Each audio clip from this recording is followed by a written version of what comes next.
ભારતની સર્જિકલ ક્રાંતિનું આગળનું પગલા રૂપે સુરતમાં SSII Mantram made in India surgical robot યાત્રા આવી પહોંચતા તેની જાણકારી માટે હોટલ મેરિયોટ ખાતે પત્રકાર પરિષદનું આયોજન કરવામાં આવ્યું હતું, જેમાં વધુ જાણકારી આપવામાં આવી હતી.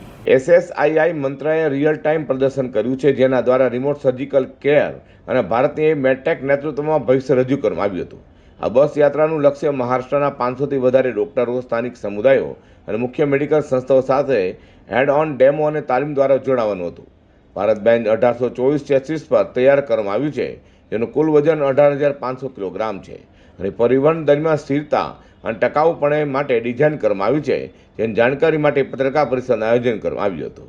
હું ડૉક્ટર પરિમલસિંહ અજીતસિંહ ગરિયા, હું કન્સલ્ટન્ટ યુરોલોજિસ્ટ છું અને હું આઇકોન હોસ્પિટલની અંદર એક ડાયરેક્ટર છું અને સર્જન છું.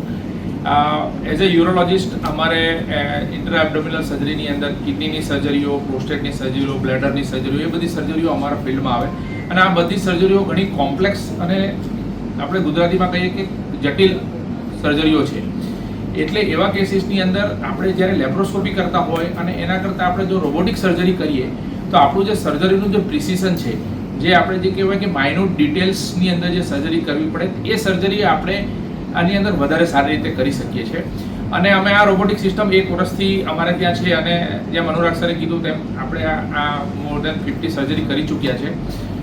અને આ એક સિસ્ટમનો એ ફાયદો છે કે એ totally made in India system છે અને એને લીધે આપણે આમાં કહી શકાય કે એક ડેમોક્રેટિક સિસ્ટમ છે કે જે આપણા પેશન્ટોને આપણી જરૂરિયાત પ્રમાણે આપણા દેશમાં બનેલી વસ્તુઓ મળે કે જેથી આપણે ઘણા બધા લોકોને આપી શકાય. અત્યાર સુધી શું થતું હતું કે રોબોટિક સિસ્ટમ એલાઇટ વર્ગ માટે જ હતી કે ભાઈ મોટા સેન્ટરમાં જ મળે, મોટી જગ્યાએ જ જવું પડે અને પેશન્ટને ઘણો બધો ખર્ચો કરવો પડે. જ્યારે આ રોબોટિક સિસ્ટમ મંત્રા સુરતમાં આવ્યા પછી હું એમ કહી શકું કે આપણે બધા માટે આ રોબોટ અવેલેબલ કરાવી શકીએ, એફોર્ડેબલ અને વધારે સારી રીતે એ બધા લોકોને મળી શકે અને ઘણા બધા લોકો આ રોબોટિક સર્જરીનો લાભ લઈ શકે એવી પરિસ્થિતિ છે.